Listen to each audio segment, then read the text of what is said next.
Halloween forever.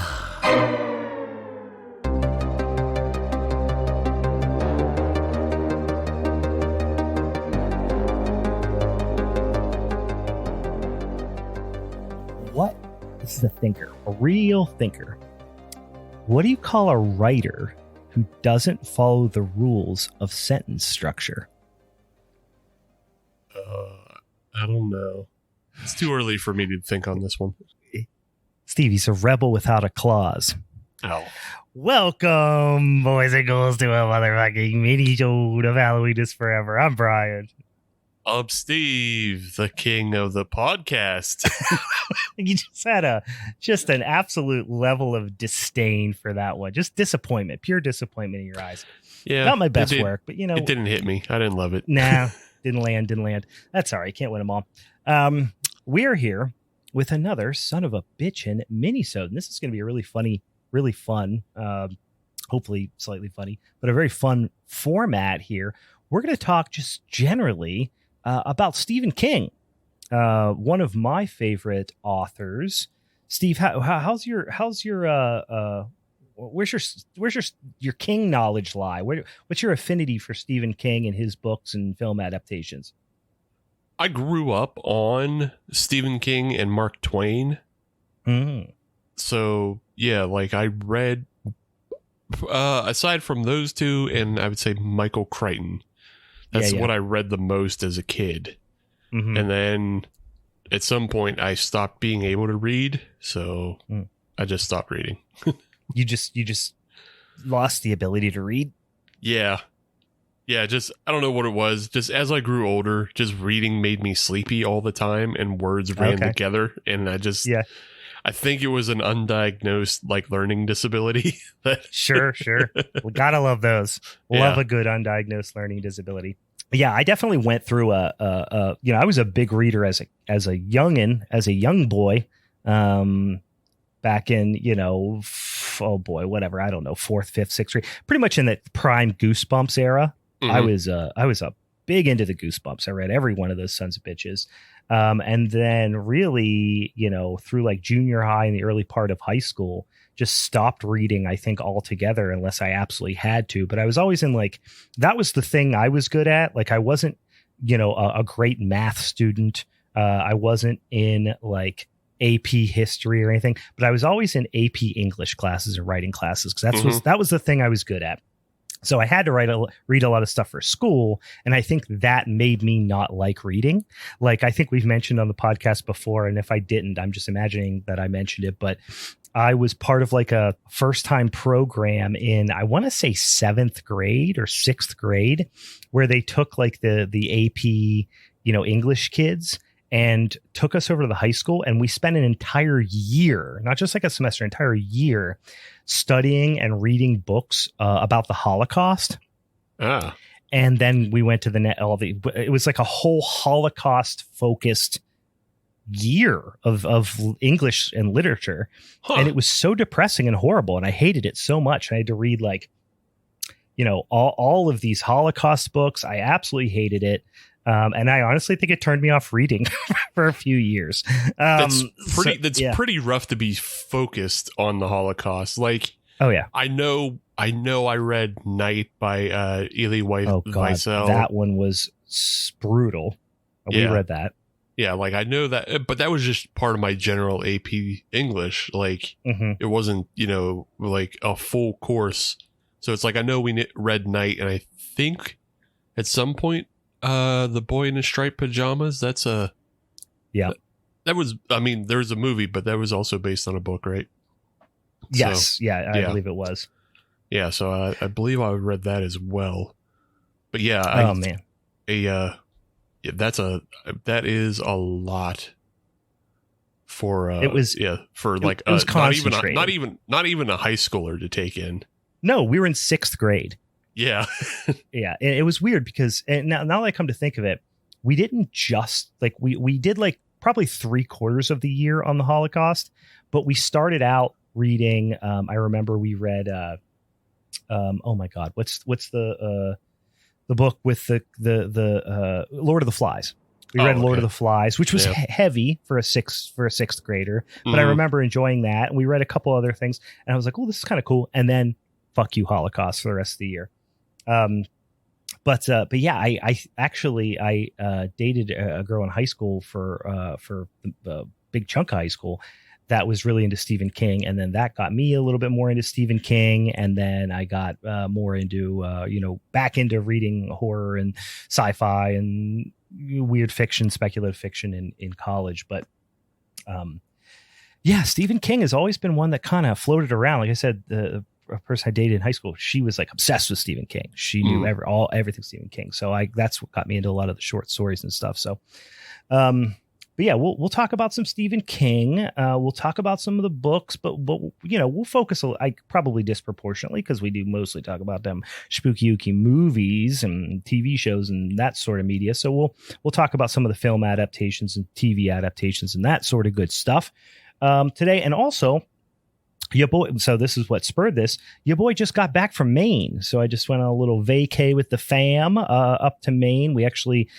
stayed in Bahaba, Maine, and mostly spent time in Acadia, stumbling around the woods and things like that. But my brother and my dad and I actually went on a day trip to Bangor, aka Derry. I think Castle Rock is basically Bangor too. I don't know. But it's Stephen King made up land. That's where he grew up and spent a lot of his early years writing and still spends time now. And that's where, the King houses and all that stuff in Bangor, Maine. So we did a little bus tour of Bangor, Maine. That was Stephen King tour, which was really fun. So we'll talk about that a little bit here. But before we get into all that sumbitch and nonsense, we got a couple of things we got to do at the top of the show. First of all, let's do beers first. You got a little beer over there you're drinking on? Oh, I got a beer. And it's time for you to check your watch, because it's gloop glop o'clock. Oh, shit. Oh, my God, Steve. That looks like Ovaltine that you took a shit in. Yeah, buddy. That looks yucky. That looks nothing like beer, that's for sure. No, it doesn't. Can you hold it up and I guess what flavors are in it? Yeah, you go ahead. Take a guess. Let me see that ugly bitch again. Oh my God, it's so thick and chunky. Is it banana? No bananas. Okay, because it's so chunky, I assumed it was banana. I don't know. It looks like in Austin Powers when he drinks the diarrhea and says, "Oh, it's a little nutty," because he thinks it's coffee. It literally looks like that. Yeah, it is very unfortunate on just the way it came. Like, there's so much solid gloop glop shit. Ugh. Yeah. What is it? Tell me about it. I don't know if I want to know, but I'm morbidly curious now. It is from Abjuration Brewing. Okay. It is a sour ale, root beer slushy. Oh, no. Sour too? Yeah, with vanilla soft serve and milk sugar. It's root beer. So it's like a root beer float. Yeah. Yeah, it's the root beer float. Fuck, I love a root beer float. Mm-hmm. Love a root beer float. And they have some yummy ass root beer and like a lot of local craft sody pops up there in Maine, which I sampled an assortment of. We're up there. Had some great root beer, but again, that looks more like diarrhea. Float. Yeah, it looks more like diarrhea. I will admit this is a rare miss for Abjuration, because like they even have a root beer soda sour. Yeah, that like it's just the root beer flavor and the beer is clear. It's not all like glooped up with the lactose and shit. Mm-hmm. Like when putting the ice cream in this didn't do it any flavor or like any favors at all. Yeah, and it comes off like more sour and you lose like the root beer flavor. Yeah, this one isn't my favorite. I was excited for it because I do actually love like just their normal soda sour root beer. Mm-hmm. It's really good. It tastes just like root beer. It doesn't have like this unappealing look to it like this does. Mm-hmm. So yeah, I don't know. A rare miss. I mean, it's okay, I'm gonna still drink it, but it's not my favorite. It looks absolutely horse shit. But they do have speaking of root beer floats, I forgot to bring some home. I should have. I'm stupid. But they have a company, a soda company up in Maine called Old Soaker. That does a blueberry soda that is everywhere. Ooh. And it's freaking delicious. And they do blueberry soda floats. And then they do root beer once as well. They have a really good root beer as well. It's not like, I wouldn't call it as good as Sprecher, but it's really good. It's a little lighter. It's not as like, Sprecher is like syrupy almost, you know, which is so thick. It's almost like a root beer float in and of itself, but it's really, really tasty. But yeah, you just ruined root beer for my whole life. So thanks. I'm going opposite. I'm going straight up beer. I'm going real ass old school beer. And there's a reason why I picked this one. One, because I grabbed the 12 pack of it. I haven't had it in years when I was in Maine. And it is Geary Brewing Company Original Pale Ale. Oh yeah. And probably if you live in Western PA, Ohio, you might not have seen this for a long time. I know we used to buy Geary London Porter as well as the Pale Ale probably at Vintage way back in the day. I don't think they distribute that far anymore. I think they're mostly just Maine at this point. But they do a lot of really, and they, of course, they have like a hazy and that sort of stuff now, but they were known for one being the first craft brewery in Maine, like post-Prohibition. And I think maybe the first east of the Mississippi. I think they started in like 86, which would put them right in that wheelhouse for the first craft brewery in the East Coast post-Prohibition. And I looked it up before this because I was curious. They hold craft brewing license number 13 in the United States. So they are very, very early on. Obviously, they were after the Sierras and the New Albions of the world and some of those guys on the West Coast. But as far as the East Coast is concerned, and of course, as you might imagine, being from Maine, from the East Coast, especially up north, very English focused. So really, really classic. I would call this like a strong bitter, or even, or some people refer to it as an ESB. It is, a little over 5%, which is pretty strong for an English pale ale, but, moderate ABV, but very Burton-esque, like very central, English Midlands classic, assertively bitter. I think I looked it up. It was only 38 IBUs, but it's aggressively bitter because I'm sure they Burtonize the, super hard, high carbonate water. And just like a lot of just like kind of biscuity English malt, English hop character, just very classic English style pale ale. The other reason why I picked this up is Matt Geary, whose parents started Geary Brewing Company, a former coworker and friend of mine, excellent guys, one of the nicest guys you ever meet. His parents started Geary Brewing Company in 86 when he was, a very, very wee lad. His dad, David Geary, actually regrettably passed away last month. And he is a pioneer of craft brewing in not only New England, but nationally. He's one of the pioneers of craft brewing. So thought I'd grab because I can't get this here, grabbed a 12 pack of Geary's Pale Ale, went through most of them while I was on vacation, and saved myself a couple for this, and raise a glass to Mr. Geary. I don't believe I ever met Matt's dad, but if he was anything like Matt, he's a lovely guy. I know he's very well liked and loved and respected across the craft beer industry. So cheers to David Geary. But also just a lovely beer. If you love like super classic English styles, like they nail them. Like as unsexy as you can imagine, you know what I mean?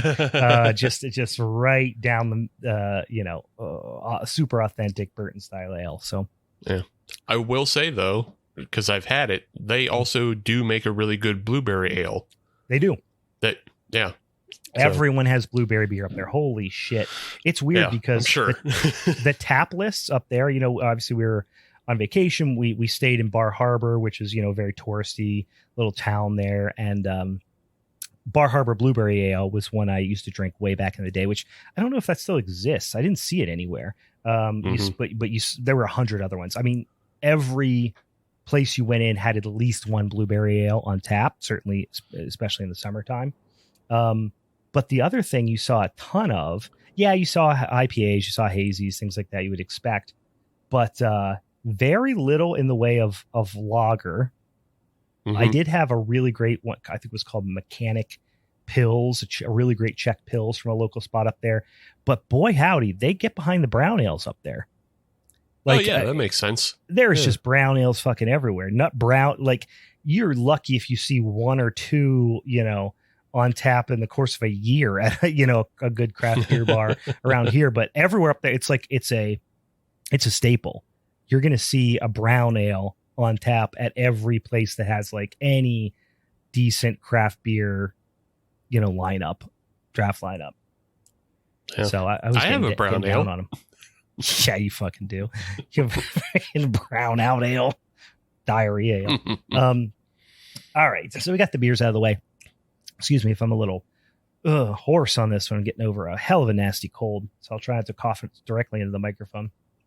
But and I'll try not to crunch my Hall's honey lemon cough drops either. Let's do a couple other things. First of all, as we discussed last time,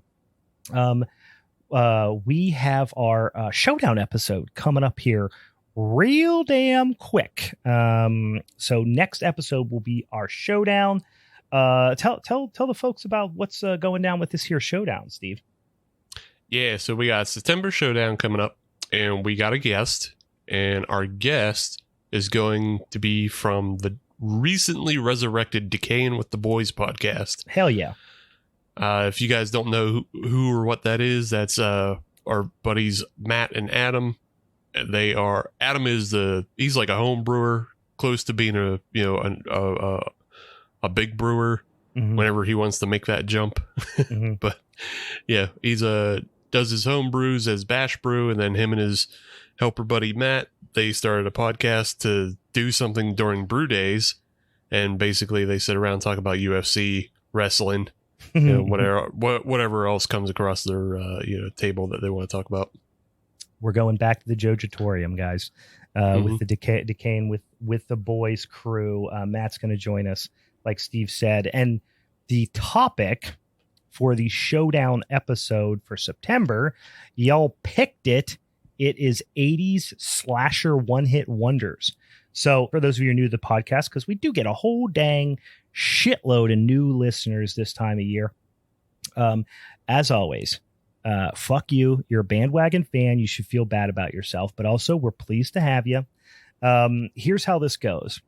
We deliver you some hot, steamy, greasy content every Monday here on the interwebs in the form of a podcast episode.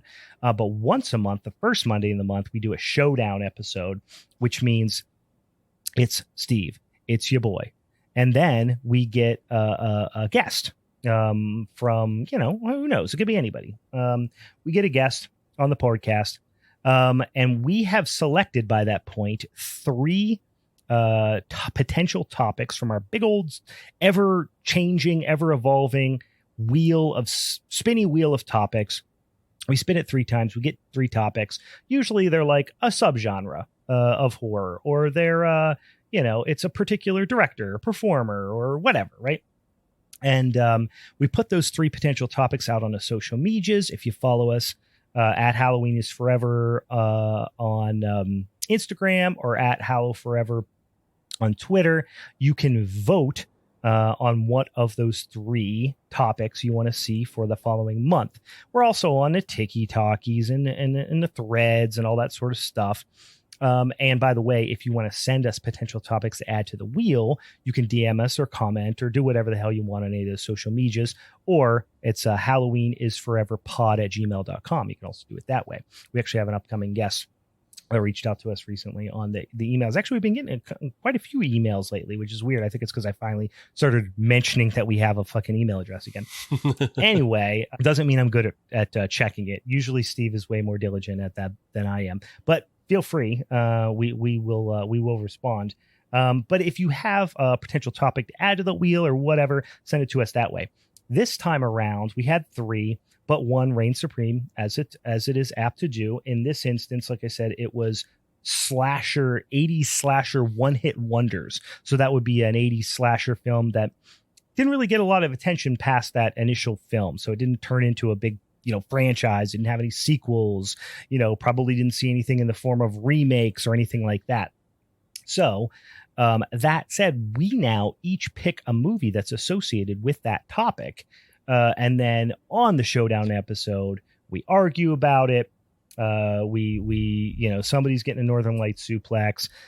Somebody's probably getting put in the Boston Crab or something like that. Eventually, we vote. Either Steve, myself, or the guest will take home that son of a bitchin' championship belt, that strap to throw over the shoulder, that shoulder candy for the entire damn month. Unfortunately, last month, Anthony, our guest, big tone dog from the they call that a movie podcast. I don't think he is necessarily embraced big tone dog as a nickname that I've been trying to really push out there. I don't think he's really using that in his everyday life, but he did take home that son of a bitchin' strap from us.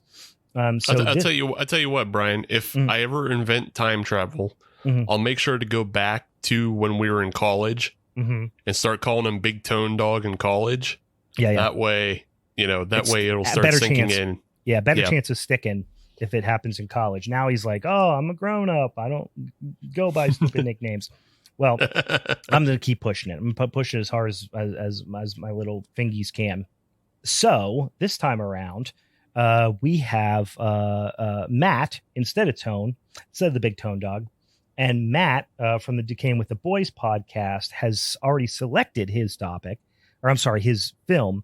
We typically, we're relatively new to the whole guest thing. We typically let the guests kind of pick theirs first, right? Yeah. And then after that, I guess the question becomes which one of us gets to pick next. I have one more recently. I'm just going to put that out there. I don't know if that needs to be the determining factor. Although I will go as far as to admit that I did kind of drop the ball last episode. Like I kind of handed Big Tone Dog the strap. I do take responsibility for that. And I also picked an M. Night Shyamalan movie, which again, I might have been self-sabotaging there. I'm not entirely sure what was going through my brain. I don't know. Yeah. I don't know what you're thinking. Yeah, I really dropped the ball on that one. Any case, Matt's pick, he has informed us for 80s slasher one-hit wonders, Shocker from 1989. The Clive Barker epic with just some wonderful quips. I kind of, before we started recording, Steve and I were chatting, and he told me what Matt's pick was. And I was like, oh, yeah, I mean, not that much of a slasher. And he was like, well, Freddy's a slasher, Shocker's a slasher. And I was like, this is actually alarmingly similar to Freddy. I kind of feel stupid that I've not realized how Freddy-like this is in the past. I've maybe only seen Shocker once or twice. Which you said Clive Barker, but you meant Wes Craven. Oh, sorry. Yes. I said Clive Barker as I'm currently reading Books of Blood. Oh, there you go. Yeah, that's why I said Clive Barker. It's sitting by my feet right now. Yeah, but I mean, it's kind of a hallmark of what Wes Craven was doing in the 80s of making a supernatural slasher. Yep. It always starts with somebody who was a bad guy, a human, and is transformed into something worse. Yeah. So Freddy gets human burned bad guy now becomes ghost bad guy or something. Yeah, right. Yeah. Or electric bad guy but, in this case. Yeah, so that'll be an interesting. Right. This will be an interesting watch. I have not seen it in years. I feel like people have started to look upon Shocker in a more favorable light in recent years. Like there's been a lot of nostalgia that's come up around it. I'm also always interested to see when we have these decade type picks where our picks fall, because this is right at the end of the 80s. And honestly, if you would have said when did Shocker come out, I would have probably said like 91. Like I think of this as a 90s movie. I don't know why, but it is 89, so it's right at the end. Yep. Mine, I'll give you a little spoiler here, and Steve, I think it is only fair that you pick next because, like I said, I really just fucked us pretty hard last time around. I really let the team down. All three of my picks that I'm considering, which I do have in order. Actually, I have one that I want to do for sure. If you happen to pick it, which I don't think you will, but you could, then I have two other ones to fall back on, are all early 80s and have a very different feel than Shocker in that way. So interesting to see. What are you thinking about there, Steven? So I have one that's from early 80s that it's unlike anything, but I'm also worried that'll get me in trouble. I would say all three of mine are bold choices, which may again be self-sabotage, but I'll have to do like a lot of defending if I pick one. The other one is late 80s, but it's not American, so it doesn't come off as late 80s American. Well, one of mine is a co-production that doesn't feel particularly American. And actually, I think one of my other ones is Canadian. So, like I said, out of the box picks over here. We'll see. Yeah. Fuck. I almost want to just flip a coin on. I'm just going to flip a coin. Let's do it. Because I think I like both films and they're both fucking weird and crazy. Yeah. So I'll tell you what the picks. Give it the Anton Chigurh treatment over here. Yeah. So I'll tell you what the picks are before I flip the coin. Yeah. So I'm gonna make heads. 1987's Opera by Dario Argento. Yeah, I like that movie. It's weird. Yeah. It's Argento, you know. Yeah, it's Argento. It's one of his better ones. It is. It is. Yeah. And then Tails, I'm gonna make 1983's Angst. Ooh, okay. I feel like I've seen Angst. I've certainly seen it. Is Angst? Isn't there a German movie named Angst?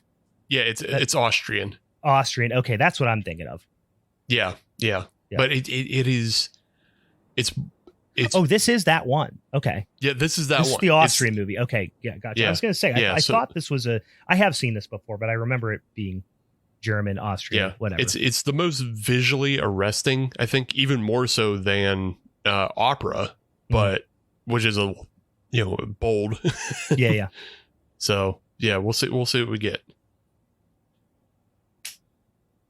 Heads. I'm going Opera. You're going Opera. I like that. I haven't seen it in a long time. I'm not like the most diehard Argento fan ever. Outside of his really big movies. I don't get me wrong, he's fantastic. He's a master of the craft. But like Opera, I remember feeling like that one was a little bit more grounded than some of his other ones, which is not saying much, but I'm interested to rewatch that one. It's like when he's on, and then when he's off, he's like dog on a shit. Different planet. Yeah. Yeah. I watched his newest film that came out last year, 2 years ago or so.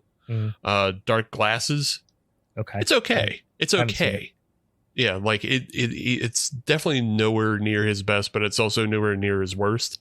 It's just kind of like a thing that, like, if you need a fix, it'll get you through. Yeah. Opera is, you said 87, right? Yeah. 87. Okay. All right. Well, that gives me my first pick to go with, which is a polarizing movie, and not by any means a stereotypical American slasher. I had a couple. I had Madman on there. I had some other ones on there that are more kind of quintessential, North American camp slashers type of thing. But I feel like we've done so many camp slashers that I went in a little different direction here with actually all of my picks. I'll tell you the ones I didn't pick first. I had 81's Strange Behavior / Dead Kids. Okay. Which is a really weird, haunting movie that feels like it's grimy and like oddly realistic. Not as grimy as the one I am going to pick. And then one that I just saw for the first time that I really liked called Death Screams, and that's plural. There's a movie from the 70s, which is more like a police thriller procedural, I think it is, kind of thing, called Death Scream. This is Death Screams, plural, from 1982. But instead, I'm going to go with another 1982 film. Again, I believe it's a Spanish-American co-production, Pieces. If you've ever seen Pieces, it is batshit bonkers. Yeah. Disturbing, extremely bloody, silly, goofy at some points, haunting at some points. It is a absolute tonal roller coaster in a fun way, as far as I'm concerned, which is gonna require some defending. And my favorite part about it is like Spanish actors trying to pretend like they're Boston cops is hilarious to me. Yeah. It's so not Boston.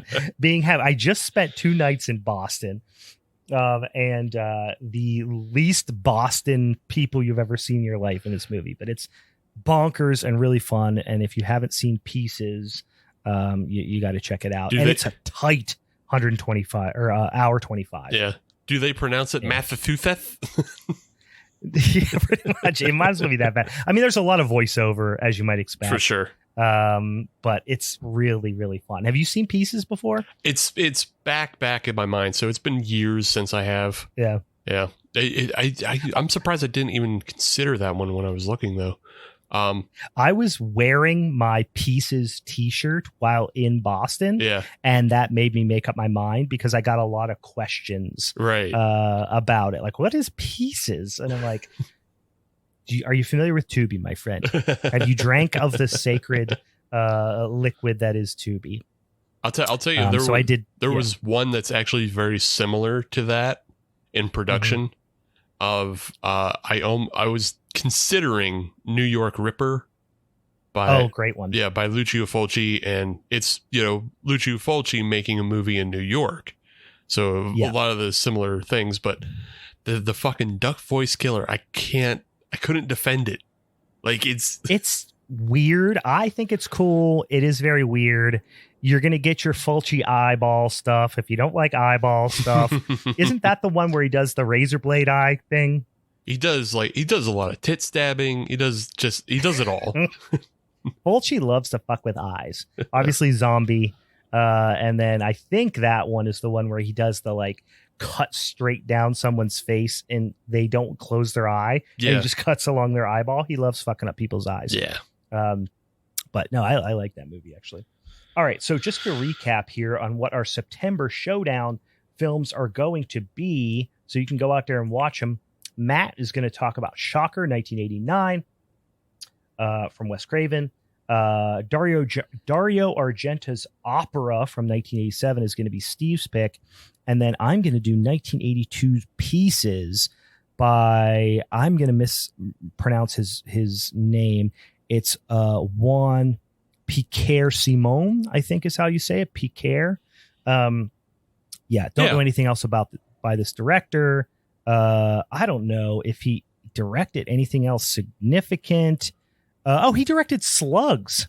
I didn't know that. Okay. The Rift, Slugs, Supersonic Man from 1979. I'm not familiar with that. He actually has 15 director credits. Pretty interesting. I didn't realize that. Many of which are Spanish. So that's probably why, especially in his later career, wouldn't have saw many of those things.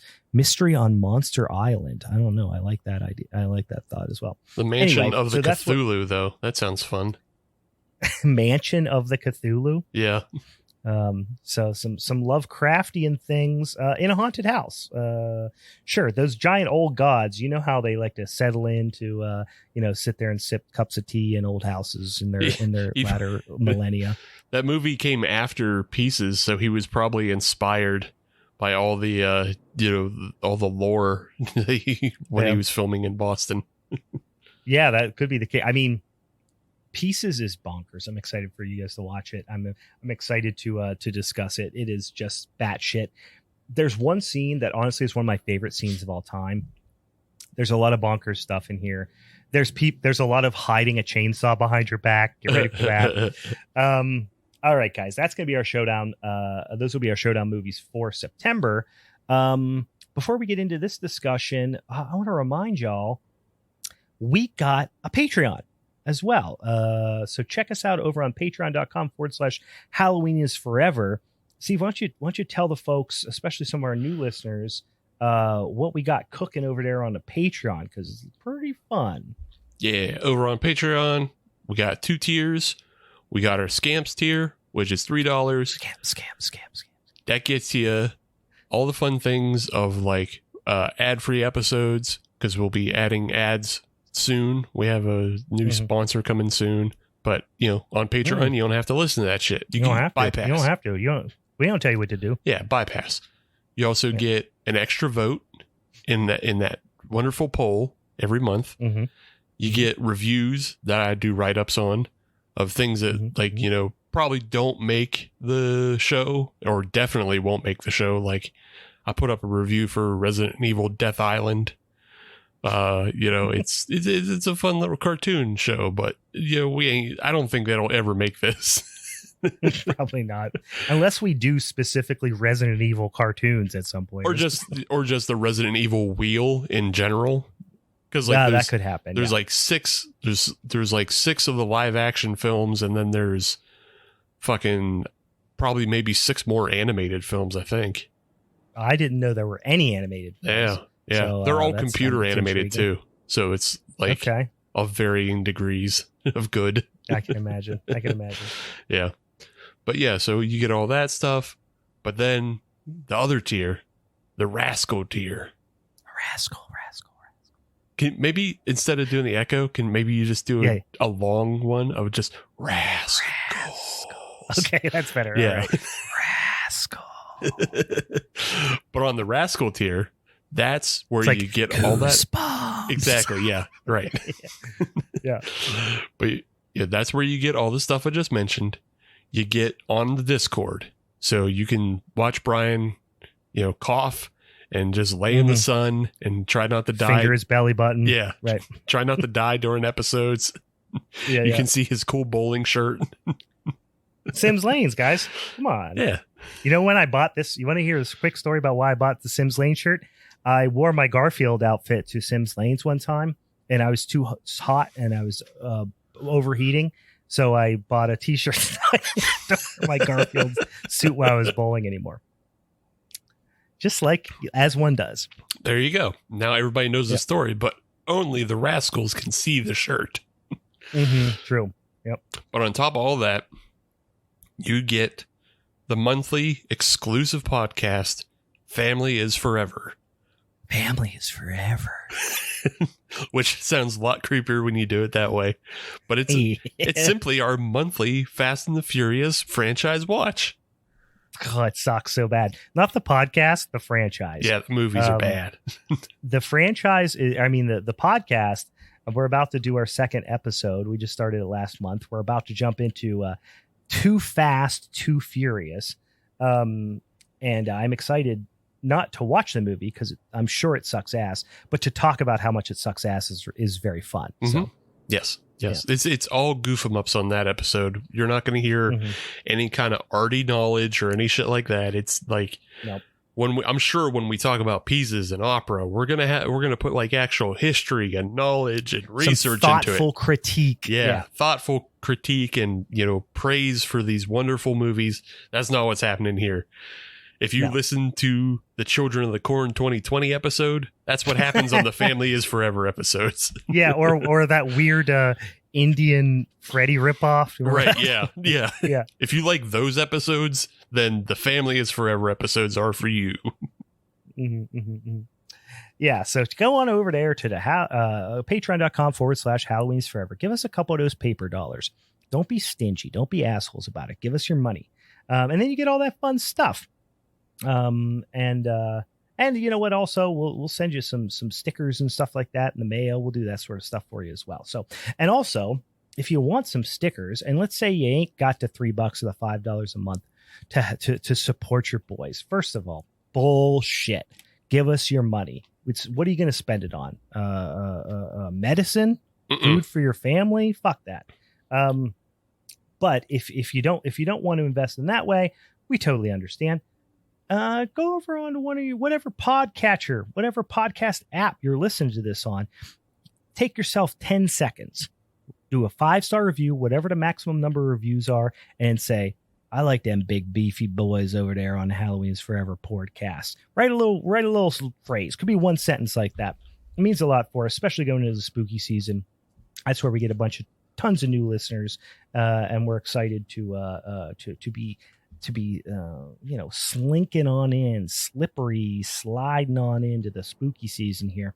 I haven't got out any Halloween decorations yet, although my office is already like that year round. But I have gone through a box each of Count Chocula, Boo Berry, and Frankenberry. I have not tried the new Carmela Creeper yet. Oh. I have a friend who has secured a box for me, but I have not sampled it yet. And I have not had the new Monster Mash remix yet. Oh. But I'm starting to ease into the spooky season. I actually put down a bag of candy corn yesterday. And so, you know what? Give it a week. Let's just get into September. Oh, you mean you set it down? Not that you mean not put it down in my belly? No. I picked it up. Was about to put it in my cart at the Giant Eagle. Yeah. Actually, did put it down. I was very proud of myself for just put it off for another week. Then I'll get into it.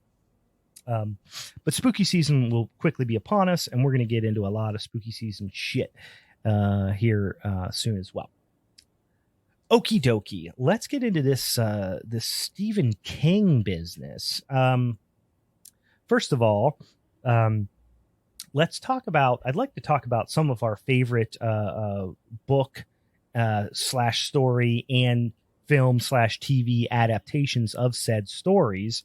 And then we'll get into a little bit about this tour that I went on, which was really fun. Do you remember what the first Stephen King book or story you read was, and what the first Stephen King, inspired or screen adaptation of it was? You happen to recall? So I think I remember the first book being Cujo. Okay. Because I checked out. I don't know what you call it. Like, libraries are such a fucking mystery to us anymore. But yeah.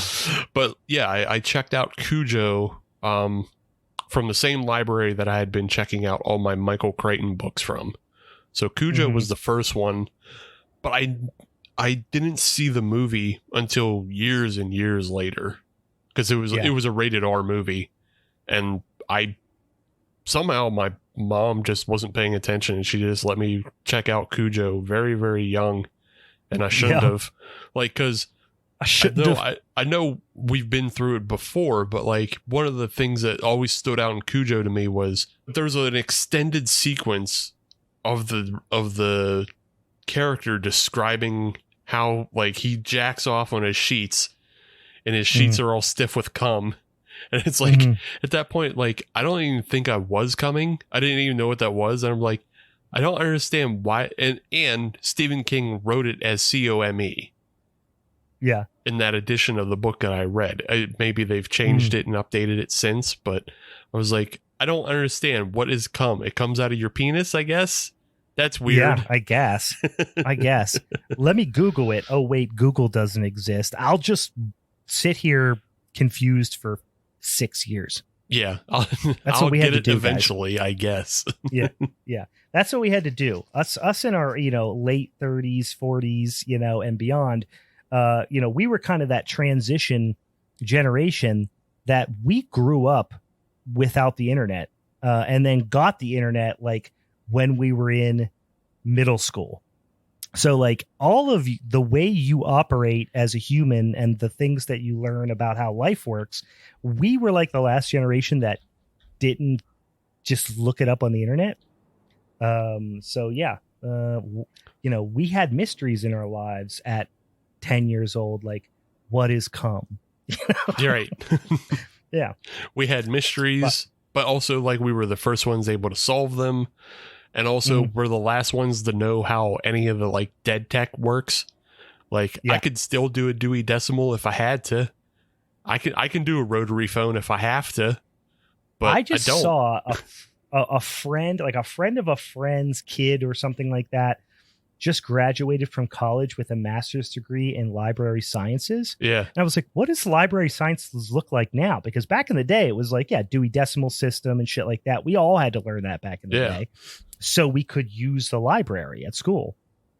What does library sciences have to do? I mean, it's a database management, I'm sure, to a certain extent. I don't know, man. I have not, regrettably, I have not been in a library in a while. Like we used to go to libraries, like library story time with the kids when we lived in Wisconsin. My wife will occasionally do things at the library, and then she's active at our kids' school and stuff like that. So she's in the library there. I spent a lot of time in bookstores. I don't spend a lot of time in libraries. I don't know what they'd be doing. I don't know if shit be tight over there in libraries anymore. Libraries do be tight. Let me come out and say libraries still do be tight, because especially for movie rental, if you're a person who doesn't necessarily want to like pay for a lot of streaming services and everything, there are a number of streaming services built on the library, kind of on like a national library backbone. Oh, sick. Yeah, and like they have a bunch of things. They're going to have like a lot of arty films that you don't necessarily like, the movie Angst that we just talked about. It's not available in a lot of places. I found it in two places. Mubi, which is the upscale Tubi. Mubi is that fictional fast food restaurant from the Kevin Smith universe, right? Jane Silent Bob and all that. Yeah, right. They have hamburgers and weird Austrian films. But then another one was like just a library operated one where like if you're a student or if you have a library card, you can rent movies from. So yeah, I need to get in that library game. I was a big library kid in college, not having money and wanting to read things and watch movies and stuff. I discovered that you can just do all that for free at the library, which was great. And YSU actually does have a really great library. And if they didn't have a book that you wanted, you could get it from a different library and they'd mail it to that library. It was pretty sweet. Yeah. I remember I wanted to find like some, I was a college kid, went through my Hunter S. Thompson phase, and I wanted to read like Fear and Loathing on the Campaign Trail 72, which was like, not a small book of his, but like, you don't see a lot of Hunter S. Thompson in the library, I guess. And they actually got it from like the University of Toledo library, sent it to YSU, and then they had it there for me. I was like, oh, it's pretty cool. Yeah. Anyway. Yeah. Back to Stephen King though. I wanted to mention something that's similar to a library, but it's also probably my other favorite book that stuck with me the most, because it was probably the second Stephen King book I read. And I was a little bit older, so it made a little more sense. Like it was more impactful and everything. But I was on vacation in Myrtle Beach. And oh, hell yeah. I love Myrtle Beach. It's so grimy and awesome. Right, yeah, it's so grimy. Yeah. And we were staying at a KOA, but like the KOA had it had prefab trailers and everything, so you could do trailer rentals. So like you could stay at, and then they had a kind of like a community room with like a take a book, leave a book, and like the RoboCop arcade game. Those are the two things I remember the most of. That's all you really need. Yeah. But the take a book, leave a book, they had Desperation by Stephen King, which I think had just come out, because like that book came out in like 96. Yeah, I know that was a later one. Because some of the more recent, really like 90s and beyond Stephen King books, I haven't really read a lot of, to be honest with you. So yeah, that one was kind of after I would say like Gerald's Game, kind of time frame is where I kind of dropped off reading Stephen King, for not because I was reading it back then, but just like around that era of King is a little bit of a blind spot for me. Right. Yeah. So like, yeah, Desperation came out in 96. And then, so like I read that, and it's like, it's a really weird book. and people may like it or they may not. It got an adaptation in 2003 starring Ron Perlman. That was is that the TV series? No, it was just a movie. Oh, because they did did they do a TV series, or was that a TV movie? I think it was just more of a TV movie. I think it came out on Sci-Fi Channel is what it was. Oh, there you go. Yeah. But yeah, so they did an adaptation with Ron Perlman, but this was also my first introduction to the Richard Bachman shit that he does, because he, at the same year, he released a book called The Regulators, which took a lot of the same characters from Desperation. Yeah. And it told not a parallel story, but like just a similar story. Mm-hmm. And The Regulators was also much more almost like the one story in the Twilight Zone, the movie, where the kid has like control over the world around him. Oh yeah. Mm-hmm. The Regulators is like that on like kind of a bigger scale of like a whole town. Yeah. We should say Richard Bachman was Stephen King's Chris Gaines. Yeah. He was trying to do like more hard-boiled type of, not hard-boiled because it was supernatural too, but like it was just it had a little bit more of a hard-boiled tone to it, I feel like. Right. Because I mean, that's what he wrote The Running Man under. Mm-hmm. And like most people would know Richard Bachman as the writer of The Running Man, but then like I don't think it was until later, like after The Running Man came out, people like figured out, oh, it's the same guy. And then that's why he only did a couple more books under the Bachman name. It wasn't it was weird because he did the only book that I read and then subsequently have seen the movie, which is maybe probably the worst film adaptation of any Stephen King, and there's some stinkers out there, is Thinner. I remember reading Thinner, and that was from like the mid 80s, and I believe that was Richard Bachman. Yeah.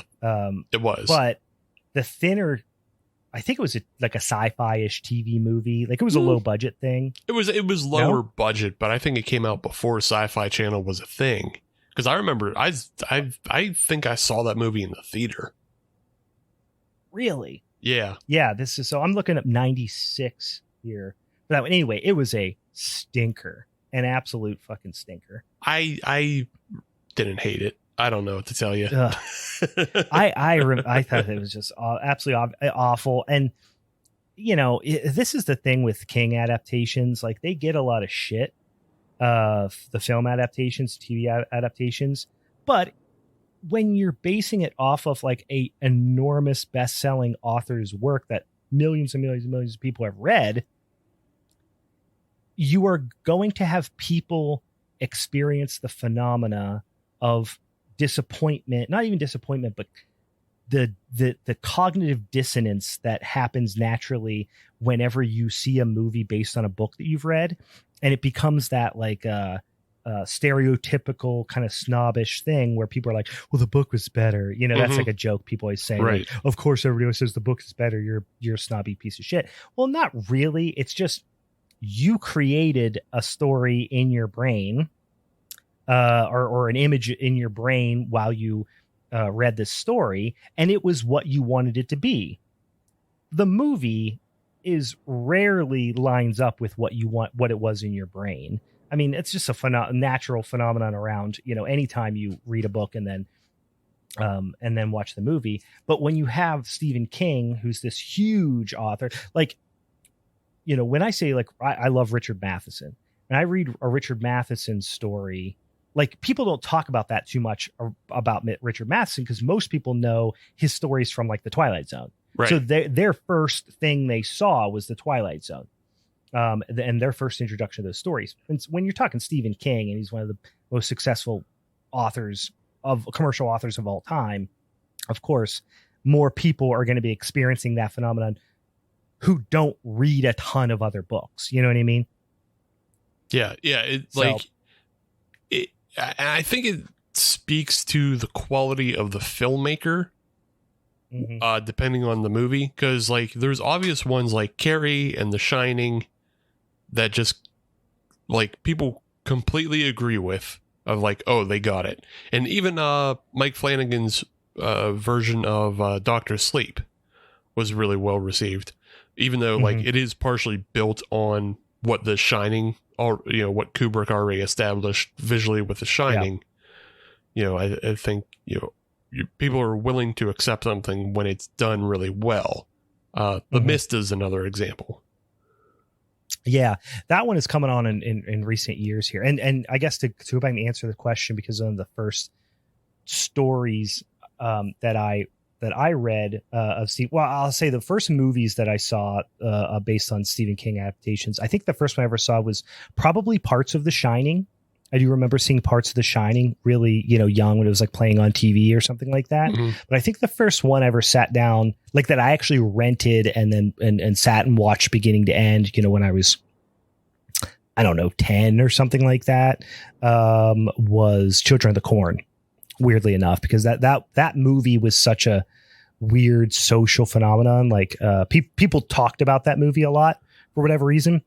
It's okay. It's not that great. I mean, it's light years above better than the freaking remake they did last year that was pitifully, comically bad. But yeah, that was the first one that I read or watched rather. I think as far as the first, either that or right around that time, my Aunt Jill, who I've talked about a lot on the podcast in the past, who was like a hardcore horror nerd and loved Stephen King, she had actually bought the multi-tape set of the Salem's Lot TV series. Oh, okay. And that is, people think of it as like one thing back then, but it was like a mini series back in like late 70s, early 80s. And she had it, I think it was on 3 VHS tapes, if I'm not mistaken. Sounds and right. maybe it was 2. Yeah, maybe it was 2. But I remember watching that really early as well. As far as the books that I remember reading, I definitely, the first thing I ever read, speaking of The Mist, was Skeleton Crew, which was a short story collection that had a bunch of really great ones in it. But The Mist was the very first one in the book. But some other notable ones that people, horror fans will definitely know. I'll talk about, actually, we can even jump into talking about some of the film adaptations from that one. But The Raft was a short story in that one, which went on to New World optioned for Creepshow 2. So it was a segment in Creepshow 2 with a script by George Romero and Michael Gornick, which I think we talked about in the past. I actually have a still animation cell signed by Michael Gornick from the intro to that. I love Creepshow 2. I love all the Creepshow 1 and 2, Creepshow 3. I still want to talk about that on the podcast because it's fucking shameful. Word Processor of the Gods, Michael Gornick also directed, and it was an episode of Tales from the Dark Side. Oh, okay. Which I don't know if I remember. I don't remember a lot about the story either, but I'd be interested to go and find a little bit more about that out. Grandma was adapted into the 85 iteration of The Twilight Zone. And then it was loosely adapted into a film called Mercy in 2014, which I did not see. I don't think I saw it either. Yeah. And then, of course, The Mist was adapted in the 2007 film, the Frank Darabont film, which you were just talking about, which is a fantastic film. And I remember loving it from the very first time I saw it, which I believe I did see it on like Sci-Fi or somewhere on cable. But people for a while there started crapping on that movie pretty hard because it does have some CGI that aged really horribly. Yeah. But in recent years, people, I think, have started to forgive that a little bit. Yeah. I mean, like at the time, I think the CGI was bad. But like the fact that there's so much worse CGI in the future, which is now, like what the fuck? Well, whatever then. Yeah, we were not yet. I think when people were kind of shitting on it in like 2015, they didn't realize how much of the depths we were going to plumb of the CGI world. Yeah. Maybe at that point, I don't know. Yeah, because also like with The Mist coming out in 2007, it's still generally kind of early for that much CGI, because like there's so many monsters in that film, and like and some of it's good. It's just, I think some of the parts that are bad stick out like a sore thumb because some of it's good. Yeah, and like especially like at the end, those weird fucking giant elephant monsters. Yeah. You know, like with the tentacles and stuff. That's great. That's such a great visual. That's great. Even like the kind of locust like mosquito-y monsters or whatever the hell they are that are, being attracted to the window early on, and then the big flappy prehistoric looking thing, like that stuff's all pretty good. It's really that scene in the back room with the tentacle monster going under the door that's like, holy shit, it's really, really bad. And it's simply because the tentacle does so much interaction with actors in that scene. Like you need physical, a physical, like a barrier, right? Either a barrier or like it maybe just a giant hose and a green sleeve or something. Like I feel like they didn't have enough like physical things for the actors to interact with, and it just comes off like not so great. The hit detection was off. Let's put it that way. But that movie is great. I will say, I won't go any further than this, but if you have not read the story, it's not I guess it's probably more of a novella. Like it wasn't a short story. It wasn't like a 2,000 word short story. Like it was quite a bit longer than that. I think it would probably fall into like novella kind of category. Yeah. And it does depart from the book, the novella pretty well. But interestingly enough, or pretty thoroughly, especially at the end. But it was such a bold choice that I feel like people respected the different avenue it went a little bit. Yeah. I mean, even King came out and said that he likes that ending. Is like, because I think famously King was really unhappy with the adaptation of The Shining. He hated Kubrick's adaptation, and I think he hated Kubrick too. Right. Which Kubrick is a pretty hateable guy from what everybody could tell, but he famously hated the Kubrick adaptation.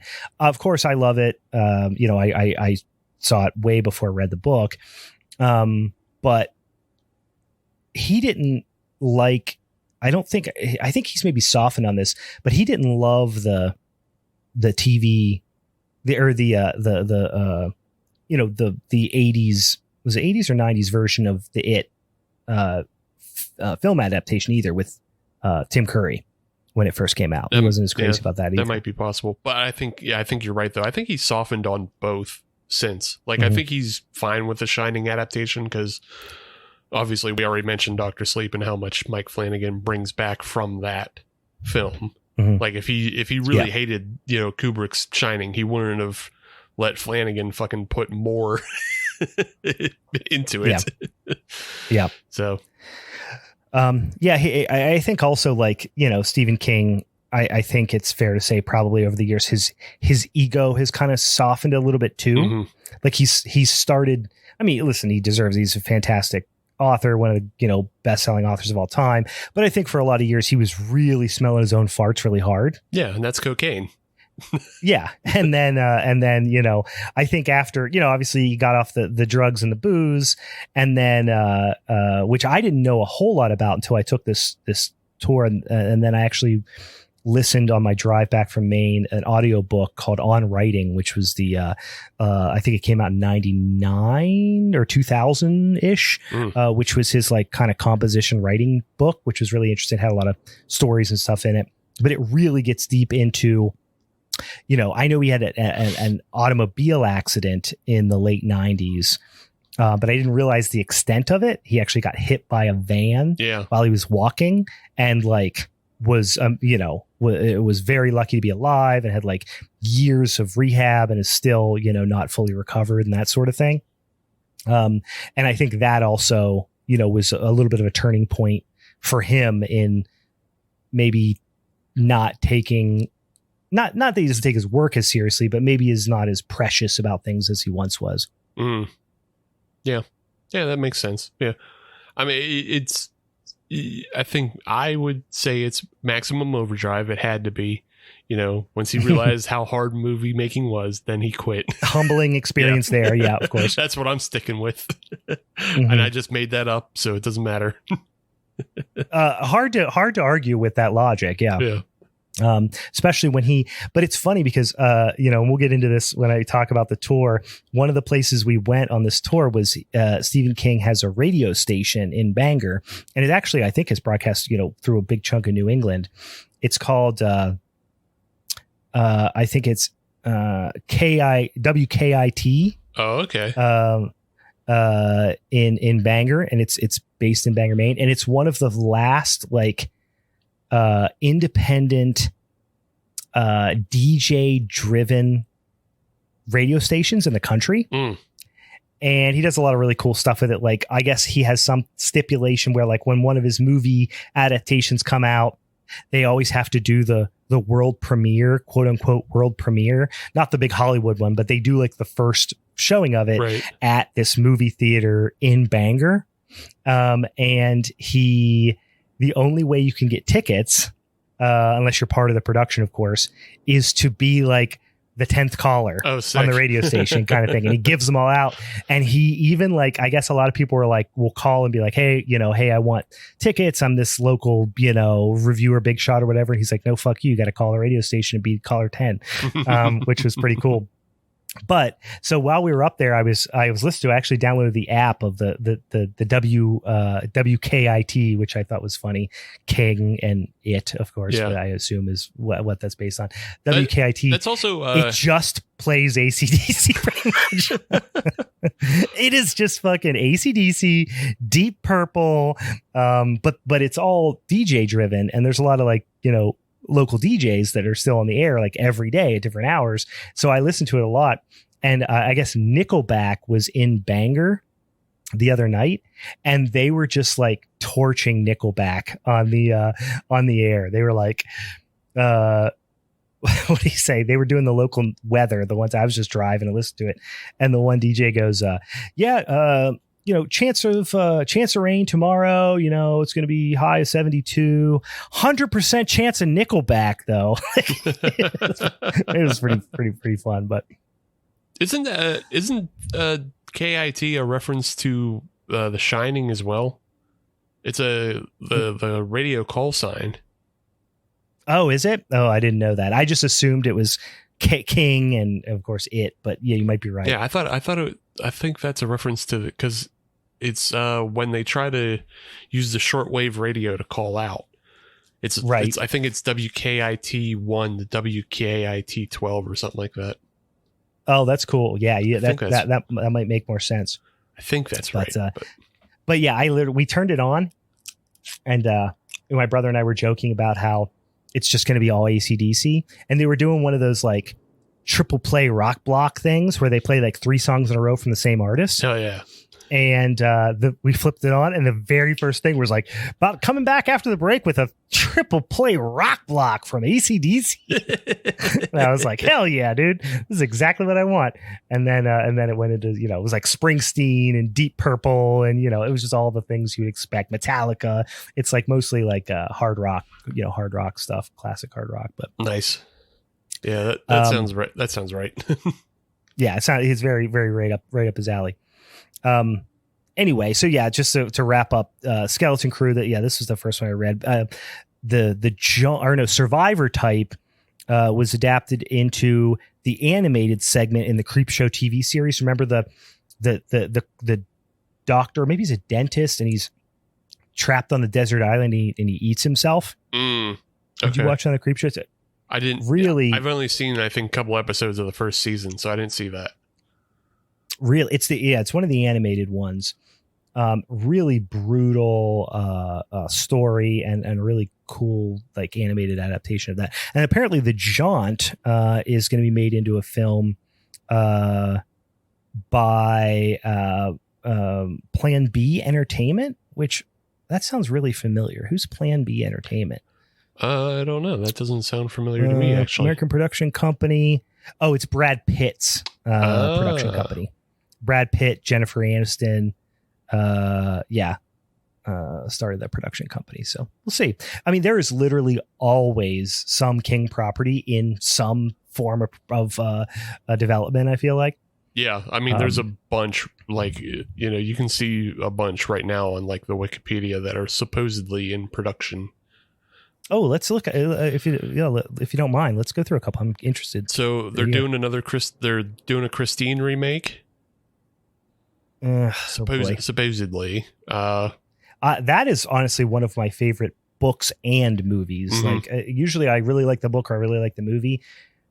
The Mist and Christine are probably the ones that I really love both. And, aside from The Shining and Carrie and some of the classics. Yeah. Brian Fuller is attached to direct. Okay. So possible. It could be pretty good. Let's see. This one I feel like has been in production for fucking ever.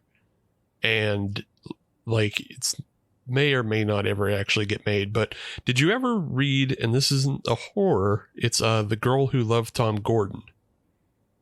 No, but I saw it on this list and it sounded familiar, but I don't think I know very much about it. Yeah, I guess you could maybe call it tangentially horror. It's not like it's not like a monsters type of horror, but it's much more about like this girl's lost in the woods and just everything that like just surviving. It's again surviving on your own, but she's like a teenager or even younger, I think, and she's just obsessed with baseball. And so it's like I think she's carrying a radio most of the time, like one of those little handheld radios. And like that's what helps get her through her ordeal, because she can just listen to a baseball game, which King is famously a Red Sox fan. So yeah, like a hardcore Red Sox fan. I actually posted a picture on our Instagram that the family that, and we'll get into the tour thing later, but the family that owns the tour company that I went on are acquaintances of the King family, and owned a bookstore in Bangor, Maine, where, he did one of his first signings and, had a relationship with him for a long time when he lived in the area. And they have pictures of him because he used to play in a band with a bunch of other writers. Mm-hmm. And he had this really picture of him. I forget what the name of the band was, of him like at a bar playing, and he's got like a cut off Red Sox t-shirt tucked into his jeans. And I was like, it's the most dad rock shit I ever saw in my life. But yeah, a lot of baseball comes up a ton. He was, famously a huge baseball fan. We actually saw like a unbelievably gorgeous Little League, pretty much the King Foundation has built like everything in Bangor, like their public pool, their Little League fields, like everything is from money donated from the King Foundation. They raised/donated like $13 million to build this unbelievably gorgeous library in Bangor too. But the Little League field is like fucking looks like a fucking minor league ballpark, and it's their Little League field, which is pretty cool. But yeah. But yeah, so yeah, the Girl Who Loved Tom Gordon was like, it was a film that was supposed to be directed by George Romero, and it was like one of the last films he was attached to before he died. And then it like, I guess they're looking to maybe still go through with it. It's going to be produced by George Romero's wife, one that's still out there. Who knows? Still floating out there in development hell somewhere. Yeah. Yep. And then Edgar Wright is supposedly directing a remake of The Running Man. Oh, that'd be cool. Yeah. I could see him doing a good job with that. Yeah. I guess one other one that I wanted to talk about a little bit, because I actually watched the movie before I read the book of this one, and I really loved both of them. Maybe it had something to do with the order that I read them in, but also I think the casting was so perfect for it. And this is a film that I just don't think gets enough credit in general, not just among King adaptations, but just in general, is The Dead Zone from '83. More of a sci-fi thriller than like pure horror, but I just don't fully understand why it doesn't get the credit. I theorize that it falls into the pitfall that we've seen with a lot of movies is, and I think this is kind of a King thing as well. And, correct me if you disagree. He's not great at titles. I remember waiting years and years to read The Stand because I'm like, that doesn't sound that interesting. And maybe I shouldn't be as sucked in by titles or turned off by titles. But if you gave me a synopsis of what The Stand's about, I'm like, oh, fuck, that sounds awesome. Right. But like as a kid, I'm like, The Stand? What is it, a courtroom drama? Like what, you know what I mean? I think I'm not disagreeing that the titles are uninspiring. Mm-hmm. I would just also add that because he writes so much, he just has to come up with a title as quickly as possible. Yeah, he's not agonizing over it. Yeah, he's prolific for a reason, I guess. Right. He can't be because he just knows like if he doesn't use that title for one thing, he's going to use it for another. Because you just think of all the other ones like the Mangler, the Night Flyer. Like it's just okay, whatever. It's something. Get it out there. The Langoliers. the Langoliers sticks out because you're like, what the fuck is a Langolier? And then you go check that out. Yeah. But like it's I don't know. I think the Dead Zone might suffer by that hand as well. Yeah. I mean, the Dead Zone, it's not a bad but it sounds very generic. It sounds generic, and also it falls into the realm of like some of the other ones that are bad that have uninspiring titles like Dreamcatcher and Secret Window. Yeah. Like again, they're all kind of who gives a shit titles. Yeah. The Secret Window. My God. Like that could be a young adult novel so easily too. Exactly. It's like Indian in the Cupboard and The Secret Window could, be two books you read in the same grade.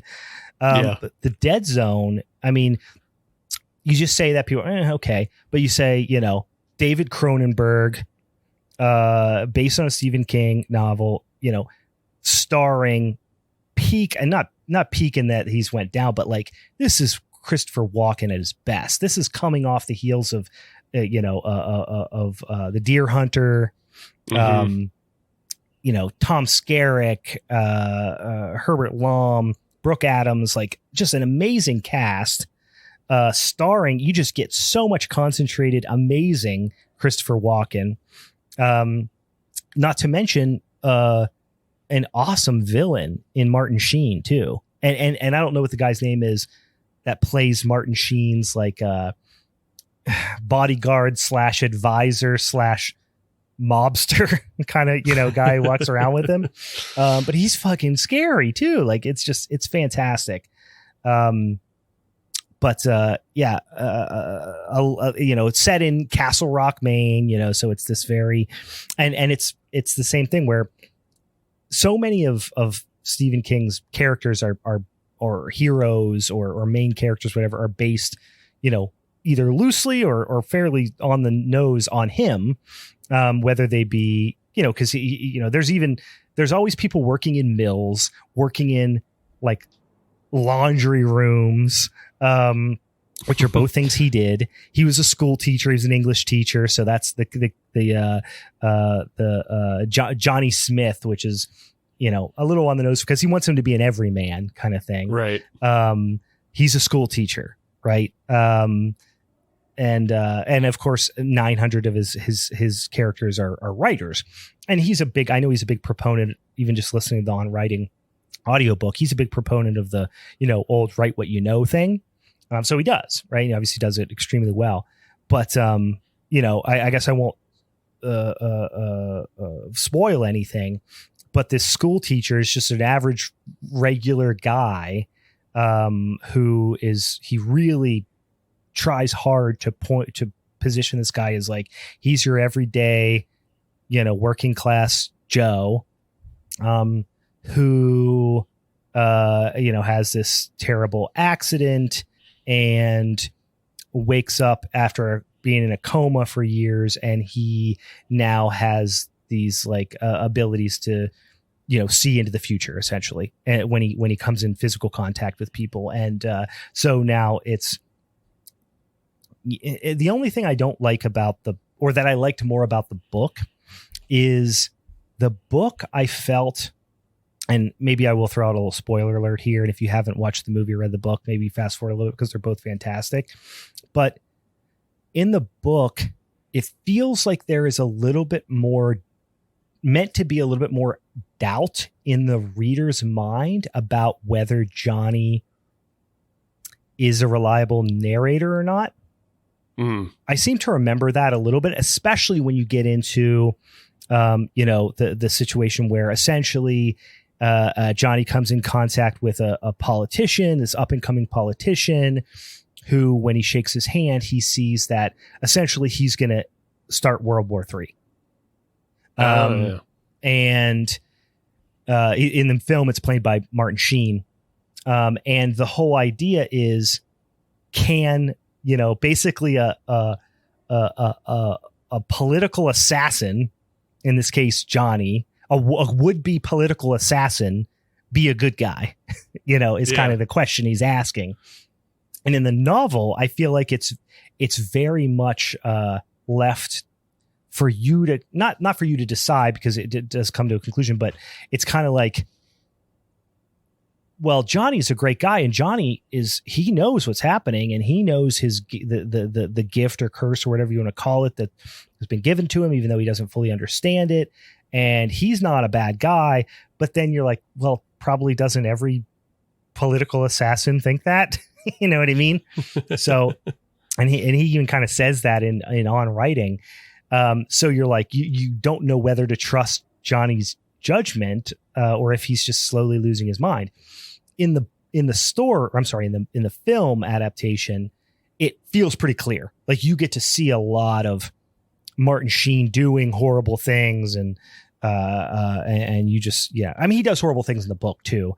But I don't know. There just feels like there's a little bit more ambiguity in the book, whereas in the movie, it's a little bit more fed to you, I feel like, but it's still fantastic. Yeah. Well, there you go, everybody. There's your reasons to check out both. I have to go back and watch the movie because I haven't watched it in a long, long time. I think probably the last time I saw it was maybe on Sci-Fi Channel or something. So, yeah. One thing I'll say too about this, which I always find really intriguing, and I don't know why, is Johnny, again played by Christopher Walken. After his accident and waking up from the coma, he has obviously his hair is different, but he just decides to change his hairstyle completely, and he has this like really dorky haircut before the accident, and then he has this a little bit more like flashy haircut after, and he stops wearing glasses, and he just kind of turns into, like, I don't know, pops his collar a lot. It's just really interesting. It's the original Spider-Man meme. You get bit by the spider, you become a superhero. You got cool hair now. Yeah, exactly. But yeah, Christopher Walken's just fucking brilliant in that movie. One thing I wanted to ask you too, because it feels like this is something you'd have a better grasp on than me, and if not, that's fine. But I'm considering, and this is a big commitment, but I've never read any of the Dark Tower series. Oh yeah, no, I haven't. I was not into that either. Like, it seemed like such a big commitment that I didn't get into it. I've never been, aside from the Goosebumps books, which are a series, but they're all standalone books, right? You can pick up any one of them in order and read them. I've never been a big series guy as far as books are concerned. Like, I usually read like more like standalone fiction novels or nonfiction. So yeah, I don't know. Maybe that'll be my first. Like, I never read Tolkien. I was too old for Harry Potter.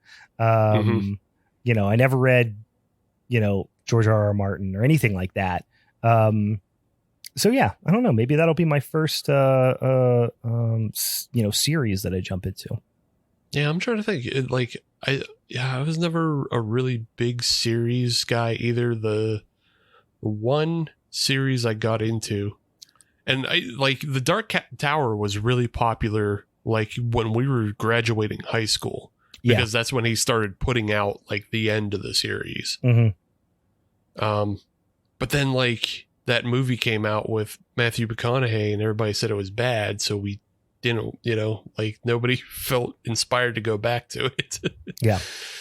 So, but the one series I read, and like it's embarrassing but stupid, and I just read it because it was so bad, but the books were so easy to read. Do you remember the Left Behind series of like Christian books? The only reason I know them is from the movie adaptations with Kirk Cameron, because I dated a girl in high school that a couple times dragged me to her like youth group. Mm-hmm. And they tried to make us watch the Left Behind movies. And I was not welcome back because I made fun of them relentlessly because I was a smart ass skateboard kid. And I was like, this fucking sucks. I was just being an obnoxious dick, which they do suck. Don't get me wrong. They fucking suck fuck Kirk Cameron.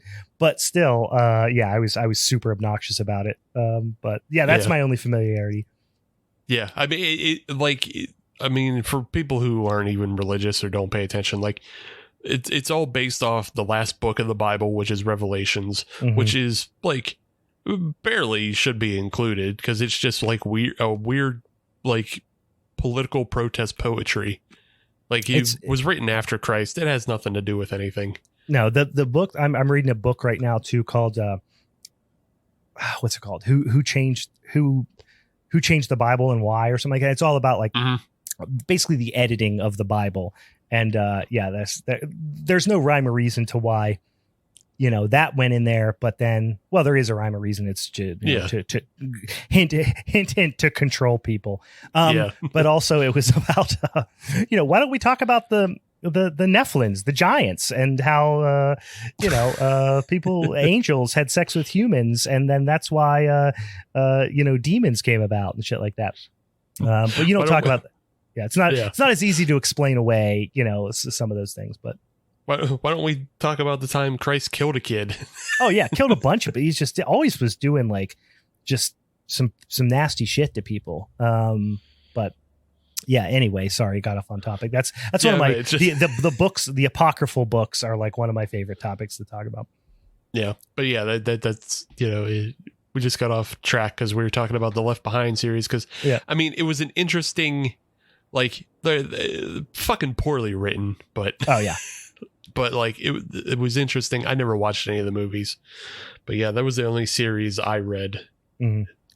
Yeah, I my favorite, probably one of the only things I remember about it was when the rapture would happen, and that's what would happen is the rapture happened, and then all the people who were saved, who had accepted Jesus Christ into their hearts, could go to heaven, and they would just get zapped there, and their clothes and shoes would be left behind, which cracked me up. And that was what really started my like I was just having a laugh fit watching it when the first person, like they walked into like the church and there's just like 1,000 pairs of shoes and shirts and shit laying on the ground. And I was like, where's all their glasses and tampons and jewelry? Right. Why just their clothes? It's so fucking stupid. It's just really poorly written. You need your glasses in Where's heaven. Everyone's pacemakers? You know what I mean? Right, like, what the fuck, you assholes, you stupid. Like, I just remember that was the thing that I remember we were really cracking up about, because I was like, where's everyone's tampons? Like, were literally no women like on their period when they got raptured? Is that part of the deal? You can't get raptured if you're on your period? Yes, unclean. Yeah, which I just got a huge kick out of that stipulation. God will be mad. Yeah, where are their earrings? Why isn't it like, wouldn't it be funny if you did that? Like you looked on one of the seats of the pew and there's a butt plug in one of their pants, something like that. But there never is, unfortunately. Of course not. Nobody with a butt plug is going to heaven. People who participate in carnal pleasures. No, you can't participate in carnal pleasures. But like, pacemakers, nothing like that. Just shoes, khakis, a lot of khakis laid behind. Yeah. Yeah. Yeah, you have to go to heaven with your fucking replacement hip. Sorry. Yeah. Sorry, your plate in your arm is there, but your khakis are staying at the church. Anyway, so any other particular works you want to talk about before we chat about the tour a little bit? Because I thought there was some pretty interesting stuff I thought that folks would get a kick out of.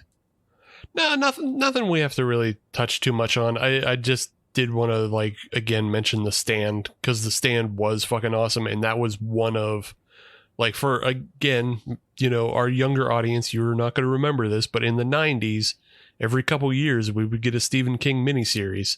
Mm-hmm. And it started with the Salem's Lot. Yeah. But, we got, The Stand was the first big one that I remember. Mm-hmm. Of like, we have this TV event you got to sit down for. We're gonna, fucking 8 weeks of The Stand or whatever. Oh, it was appointment viewing. Yes, very much so. And then like Rose Red was another one. I think Storm of the Century a miniseries, or was that just a movie? I think it was both. If I'm not mistaken. Let me see. I because there was a Storm of the Century, or at least a movie. Maybe it wasn't called Storm of the Century, but. No, I'm thinking of The Perfect Storm, which is not the same. Yeah, that's not the same. No, Storm, because I remember I got the, for like a Christmas gift, my aunt gave me The Storm of the Century, the book. Mm-hmm. And at the time, I didn't realize it, but it was written in screenplay format. Like Stephen King wrote it directly for screen. He didn't write a book, but they published the screenplay to read. And like, I got this giant screenplay, and I'm like, why does it look like this? I don't That's get so it. Strange. Yeah. Yeah. But like in my later years, when I decided I actually wanted to get into screenwriting, it was a very cool thing to have. Yeah. So, yeah, that's, I don't believe I've ever seen the Stand miniseries, but I would like to go back and see it, or go back and watch it. M-O-O-N, that spells moon. Oh man, that book. Oh, I remember, like, there are a few parts that was probably one of the first books I remember, because, the Goosebumps books, I always love the twist, there'll always be some little twisty ending. And I remember there's some big surprise events that happen in the Stand that you're like, Jesus Christ. Like, you just read it 3 times to like, wait, did that just happen? Kind of thing. Like, but in any case, so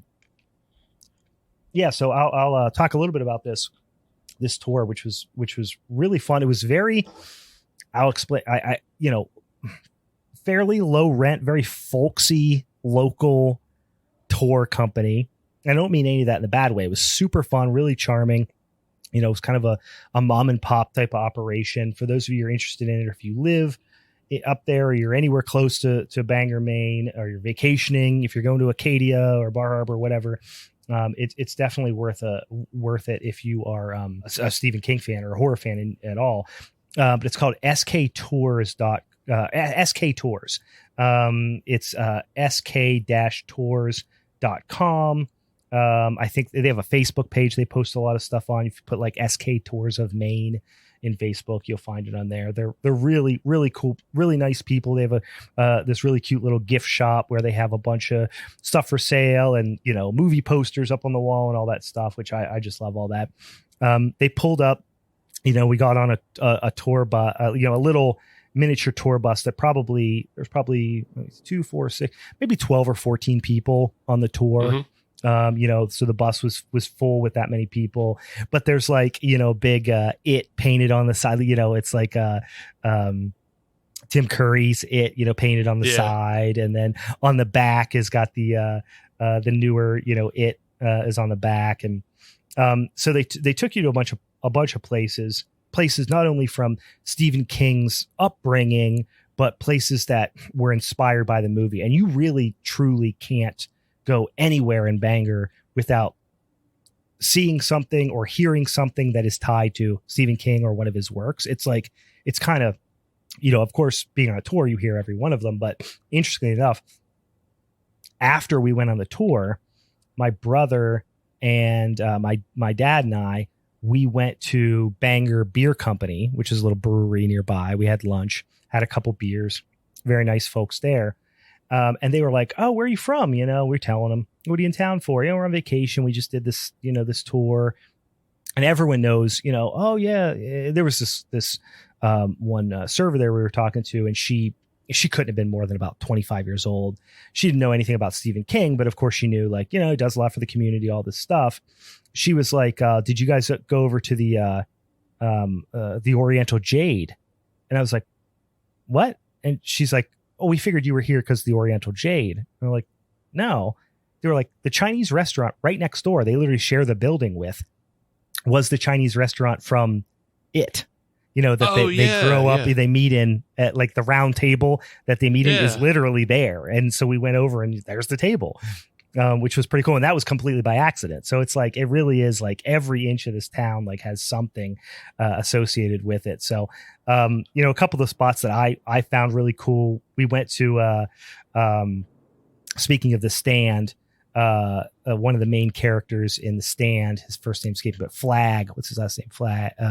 I think Flag's his last name. Yeah. Flag is his last name. I can't remember his first name. And then he also goes through a bunch, because he's in the Dark Tower series too, right? Mm-hmm. Anyway, they took us to this building, which was this kitchen supply, like restaurant supply store called RM Flag, which was right up the street from his old, like, apartment, which is where he got the name, even with the 2 G's and stuff, which was kind of cool. Okay. Randall Flag. So Randall RM. Flag. Yeah. Yeah. So we went to this really gorgeous, and listen, I'm a stereotypical, wannabe goth nerd kid. So, like, I love, cemeteries and stuff like that, but this really cool, like, I can't remember what they called it, but they called it like a garden cemetery. So it's a very non-traditional. It's not like the just flat plots. They build up the dirt, like, around the gravestones to make it look like they're their own individual little gardens. And it's, like, apparently a nightmare to keep up, so they don't do it anymore. But there's, like, all over these really steep hills in these in this graveyard. There's grave markers, big ones, little ones, all over these really steep hills. It was just so different than any graveyard I've ever seen in the Midwest. But they took us to the spot, a couple of filming spots from Pet Sematary.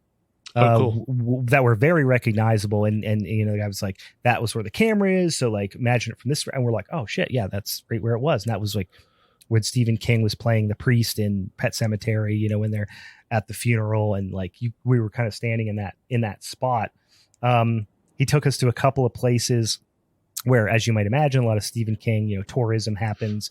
And one thing that was really cool, Stephen King used to walk like 4, 7, 10 miles a day. You used to go on these crazy long walks, and it would a lot of times be the exact same route that he would walk. And so you would see his inspiration for various things on these walks. Like, one of them was a gravestone in this cemetery that, was from the 1700s or something. And apparently back then, when, a lot of times now, if you see, like, the grave marker of a child that had died, it's like an angel or something, like a cherub or something like that. Mm-hmm. But apparently back then it was really common to put, like, a lamb, or even like a lamb, like a slaughtered lamb, like with its, like, arms or with its, like, legs removed and stuff. And so there's this little grave marker, and of course there were like 1 million pennies all over it because of the people, tourists that had come. But there was this small little grave marker with a picture of a lamb with no legs that just said Georgie on it, which was really cool. Obviously incredibly somber, but very cool. And then he took it to, the gravestone that says, like, Carrie in big letters on it. So they were like, I think, some of these you wonder if it's speculation as to whether or not, he got it from there. It leaked into his subconscious, but the Georgie one was pretty cool. We went, to the place where they filmed a lot of the scenes from not Skeleton Crew, Graveyard Shift. If you've seen Graveyard Shift, with the big rats and all that shit, was kind of cool. Like I said, we had the radio station. I experienced my first Moxie, which is a soda that I only knew from Mark Summers talking about it on Unwrapped in like the early 2000s. Sure. But it's mentioned in a lot of King books. It's a regional soda. I think it's made by like Coke now. But it's fucking disgusting. It's like the Malort of soda. You know what I mean? It's like, it just tastes like, I can only describe it as, it tastes like if you took Dr. Pepper, made it more sweet, less carbonated, and then just melted like a handful of Ricolas into it. Like that's what it tasted like. Yeah. So you can actually get Moxie at Market District. Oh, no shit. Really? In Robinson. So I've had it, and I agree. Like, I would never say, hey, pass me a cool Moxie. Like, it's not reflect. I don't know what the history of this soda is, but it for sure at one point was sold either as a tonic or an elixir. Yes. Off the cart, driven by some slime bag. Exactly. Like, it's some it started sort of as herbal. a medicinal elixir. Yeah. That was supposed to cure like stomach problems and nausea and indigestion and right. you know, God knows what else. Right. So it very much started that way. Same thing as Coke, you know. Right. So, but Coke started with cocaine in it. So that's why it had an made active you feel ingredient. Good. Right. Yeah. Moxie just had gross herbs. Yeah. Moxie was like ground up leaves off the ground. Yeah. And they said, that's good for you, isn't it? it's like, I think my brother described it as it's Dr. Pepper mixed with a Camel Crush. Oh God. Like because it has this like menthol-y kind of thing to it. But it's veterinarian pepper. Yeah. Oh, it was yucky. But yeah, of course the bus had a bunch of like, you know, Stephen King, like there was a little, I'll post a picture. There was a little Pennywise like popping up from the back of the bus and stuff. It was kind of fun. We went to a Dysart's, I think you say it is, Dysart's. I think it's actually Dysart's restaurant, which is a small little regional chain, which I think only a few locations are still around. And they are little gas stations / diners.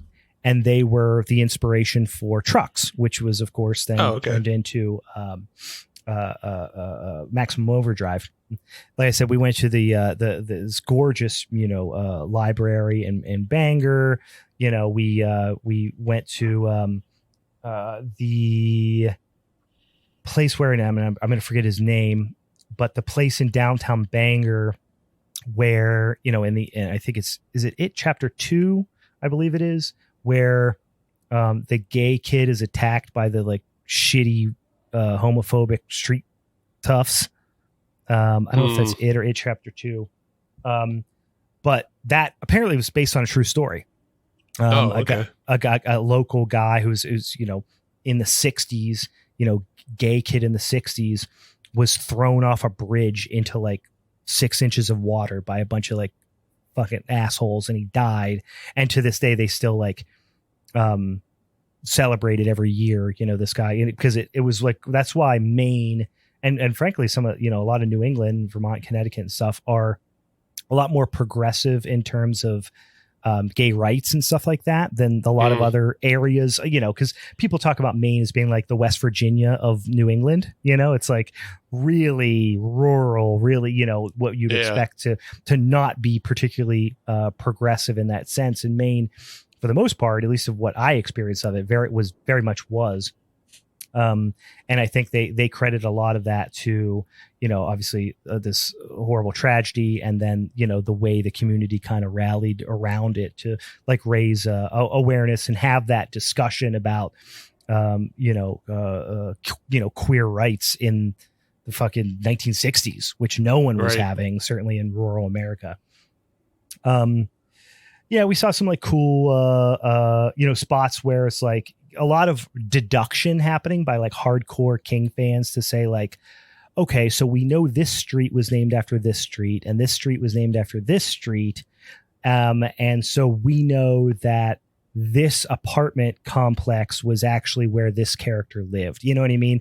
So there was a lot of that, which was kind of cool though, to like put a place to the name. Of course we went to, saw the big lumberjack, the Paul Bunyan statue, which was really cool. We went to the big, water tower thing that like Pennywise in and like rolls down the hill and all that stuff. And we went there, saw some places, where Stephen King, there's a lot of like, that bench is where he wrote Cujo, you know what I mean? Kind of stuff, which is fun. You know what I mean? And then of course, I think I posted this already. We went to, again, this was kind of one of those deduction things where it's like, okay, it happened on this street, which is adjacent to this street. Cause, for the most part, he's pretty descriptive in some of those locations in and around like Derry in it. There was the storm drain that supposedly Georgie first meets Pennywise. And of course, to be, a smart ass, the guy pulls out like a little arm and a little Pennywise mask and like puts it out of the storm drain. So we all go up, and I'm a sucker for taking corny pictures like that. So yeah. And then we went to Stephen King's house, his former residence. That's now there's two houses nearby that he like renovated and turned one into like a writer's retreat, and then the other one is going to be like I guess some literary archive, but he no longer spends any significant amount of time there. But it was really cool. There was like he's got the creepy gate, and there was apparently a giant oak tree that had been cut down years and years ago right in the front yard, and he hired this like amazing chainsaw artist to come and do this like statue of a bunch of like references to his novels and stuff for like people. Oh, sick. So even when we were there with this bus full of like, like I said, 12 or 14 people out there taking pictures, even we were only there for probably 15 minutes, just standing outside the gate, taking pictures and stuff. And there was probably 8 or 10 other cars that pulled up in that time to do the same thing. So it's like a big tourist location. People take that kind of pilgrimage, but yeah, overall it was really cool. I, couldn't help but buy myself a little room key tag from the Overlook Hotel, to use as a keychain. And, that's, there's a lot of little tchotchkes and things that you could buy and all that stuff. So it was really fun. And like I said, even if some of it is like wishful thinking by hardcore fans of like, this is where that happened in the Stephen King universe, it was just cool to put a place or, to some of the stories. And, being a fan of his work, it's like, Bangor is very much what you expect. It's it feels like what you would expect Derry or even, Castle Rock to be. It's like this working class, fairly, small town in an extremely rural, like it is a huge city by Maine standards. It's right. Like this third largest city in Maine, but there is no large cities in Maine. You know what I mean? Yeah, so like it feels like a tiny little town, but it's like, might as well be the metropolis for, 90% of the people who live in this extremely rural, large state. So it felt like that. It felt very isolated. It felt very like kind of trapped in time. And it was, it was just a cool experience. Yeah, that sounds cool. I mean, I would like to just go up into the New England area in general. I want to get some seafoods. Yeah, you definitely, they're big on the lobster up there. I would say so much so that it's annoying. Like so the reason we went up there was me, my wife and 2 kids, my brother, his wife and their baby, and then my parents, is because it's my we planned it last year. We ended up taking the trip this year for a variety of reasons, but it's my parents' 40th wedding anniversary. Oh, okay. So we wanted to go up, and my parents, my mom always wanted to go to Maine and all that stuff. So we went up, and of course we did the touristy things. We did some really cool things. We took a ferry over to this like island, and we went and had a lobster roll and all the things you would expect. Did you go and see the lighthouses? We saw some dang old lighthouses. We stayed right near Acadia, so we did a lot of hiking and stuff, which was really fun. Mm-hmm. But lobster and spelled phonetically like that. Lobster is the y'all of Maine. Like, my brother lives in Nashville, and you can get every annoying, white crew neck shirt with a black script that just says, blessed y'all or whatever bullshit at every fucking touristy little gift shop in Nashville. Wait, hold on. Is there any merchandise that you found that says live, laugh, lobster? Oh my God. I did not see it, mostly because I was sick as a dog, and like during the shopping trips in Bar Harbor and stuff, Bahaba. And the people, we rented a house on Verbo, and the owners were from there, like born and raised in Bahaba. Yeah. And they like, it couldn't have been more like that. That's how she said it. But I'm sure if there wasn't, if I didn't see it, I'm sure it was there. Let's put it that way. Okay. Live, laugh, lobster. But holy shit, it is. Lobster is annoying, and even the guy that the blueberries are legit though. Everything blueberry flavor up there is fucking fantastic. Yeah. The blueberries are so good. But like, if I had never ate another lobster again, I'm all right. It's not that good. I'll be honest with you. Like, much prefer crab. I don't know. It's just it's kind of it feels a little tourist trappy. Like, yeah, sure. Even like, we got in the bus, to go on this tour, and the guy's like, born and raised in Bangor. He's like, if I ever eat another fucking lobster again, it'll be too soon. Like, it's just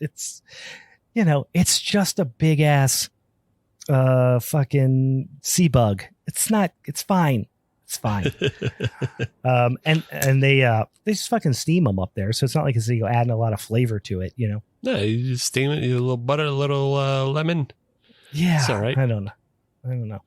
I could probably do without ever eating another lobster in my life, but we had a lot of fun. So, anyway, yeah. All right. So once again, guys, go out there and get ready for our September Showdown episode. If you want to watch the films we're going to discuss ahead of time, so you can kind of experience it along with us. Yeah, we're going to have Shocker, which Matt from Came With The Boys podcast is going to be defending. Shocker from 1989. Steve's going to be talking about Opera, Dario Argento from 1987. And then your boy is going to be talking about Pieces from 1982. So getting into some slasher business for the spooky season, guys. And as always, go ahead and, rate us on them social medias. I'm sorry, on those podcast apps, or, reach out to us on the social medias and give us some suggestions. Follow us for some spooky shit over there. If you do end up reviewing us, I got some more stickers, so send them our way. Send us your screenshot it or whatever. I believe you. Just send us a little note on the social medias and say, hey, I reviewed you on Apple Podcasts or Spotify or whatever, and here's my address, and I'll send you some dang old stickers in the mail. Yeah. And if I owe you some stickers, you probably already got them because it's been a couple weeks ago, but I mailed out a whole shitload of them. But if you don't have some and I owe you some stickers and I forgot about you, I apologize. Send us another note and I'll get some in the mail for you because I replenish the stickies. All right. Anything else? Yeah. MOON, that spells lobster. Guys, live, laugh, lobster. You guys. Join us next week as we do a little showdown business for the Halloween's Forever crew. I'm Brian. I'm Steve. See you next time. Bye. Bye.